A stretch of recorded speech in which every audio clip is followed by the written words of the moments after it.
We made wine. Our first vintage was 2002, 3, 4, 5, 6, 7, 8. In 2008, we applied for our alcohol license for the process to begin selling our wine. We never sold any wine until 2008. Wow. So last year was our second year in business. That's pretty bold, and I mean the commitment there is pretty impressive. That's why the bottle, which started this conversation, is important. The commitment was that we chose to handwrite every label. In the beginning, our business cards were handwritten one at a time with a gold pen on black paper. We every year strive to see that everything is committed and followed and punctuated and dotted and executed properly. We work with our winemaker, our viticulturist, and ourselves to produce year after year what we feel is our love to the community for this wine. If you like it, it's great. I have nothing to say. I think I'm going to have a sip. I want you to do that. The bottle, you know, this lady was asking me about our bottle and our wine, and I said that the bottle reflected, this curvature reflected what I thought was a woman's body, a woman's curvature, a hip. Sure. And men buy wine a lot, and so what we noticed was that a guy, even women, they pick this up and they notice that there's a sensuality to this. Yes. And the label was meant to be a more soft, feminine, loving, intimate expression. So what we wanted people to know, that it took a tremendous amount of strength, be it masculine or feminine, a lot of strength. It took a tenderness and a sensitivity to express ourselves openly. You know, men don't go around talking about how pretty the little label is, but we wanted people to know that we really cared from all aspects about what we put into this.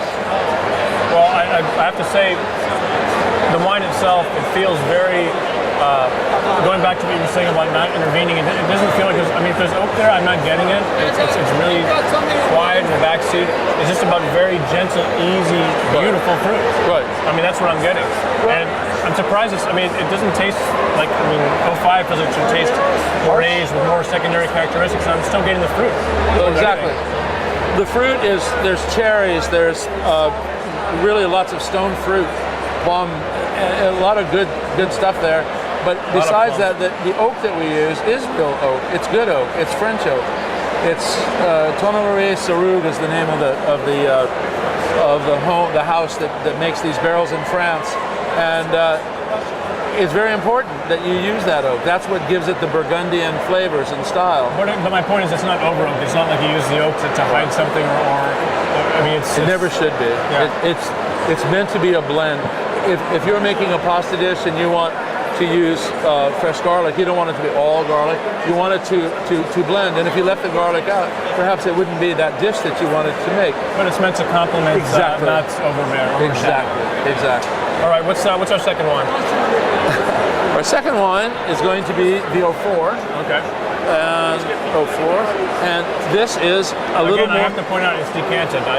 04, you said? 04. Right. Again, I haven't seen an 04 yet today. Yeah. Well, we have here today, we have an 03 as well. And you guys aren't fooling around, John. No. That's the impression I get. I don't know if you met the couple that was here a few minutes ago. They're very serious, private wine people. Mm-hmm. They tasted everything. They had a book. They mark everything. And they said that they've never given a wine that they've ever tasted higher than an 8.5. And they rate all their wines on a scale of 1 to 10. Sure. And today she said, we gave you a 10 on all 4 of your wines. She said, we've never done that before. Impressive. And that made me feel good. That said that somebody liked what they tasted. And at the end of the day, it's people like that matter most, not what a magazine or a blog or anybody else says. It's really about, if the consumer tells you they like the wine, then they're doing something right, right? Right, that's exactly right. Now, this nose is very striking. The last one, nothing wrong with it, but it was more muted. This nose is sharp, and again, I'm surprised. I don't know. I would expect an 04 maybe to have a softer nose. This nose is focused. Now, you see, this wine, when you open it after 4 years or 5 years in the bottle, you do have to bring it back to life and enliven it. However, Rest of the decanter. exactly, but the wine isn't supposed to be dead. It's just aging. Right. And so all those wonderful flavors, the fruit flavors, the stone fruits, and all, they're supposed to be bright. They're not supposed to be all, all gone when you open it up. You want this. That's what makes this wine ageable. This will go on for maybe 15 years, 20 years. This is a tasty wine. I'm not even. It's very difficult as a vintner to try and express to people what they should or shouldn't be finding or tasting. And I've really quit doing that at all. I simply say to people, if you find this to be your taste, if you recognize its quality for your lifestyle, then we invite you to enjoy this. Because our motto is, and it's just always proven true, that Clouds Rest Pinot Noir and Clouds Rest wines in general make great memories. And I got to tell you that you won't ever forget today or this interview, because you'll remember our wine and this conversation, and that's what we mean when we say we make great memories. Well, John, there's no question that memories were made, as you said. Definitely impressed with everything you talked about, all that preparation. You didn't even have you weren't even prepared to sell the wine yet until what you said. 2008. But the commitment, the payoff is in the glass. I mean, it's just elegant, wonderful Pinot Noir, and I thank you for your time, and it feels a privilege to come and taste your wine with you.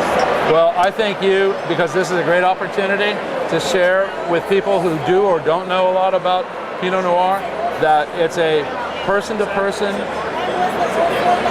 expression of a most beautiful fruit that's been around for 2,000 years, and we're still enjoying it, and we want the world to be able to enjoy such beautiful wine. We thank you. Those are the words from a true Pinot lover, there's no question. John Saman from Clouds Rest, thank you so much. I'm Neil Myers from WineExpedition.com. Cheers. Cheers.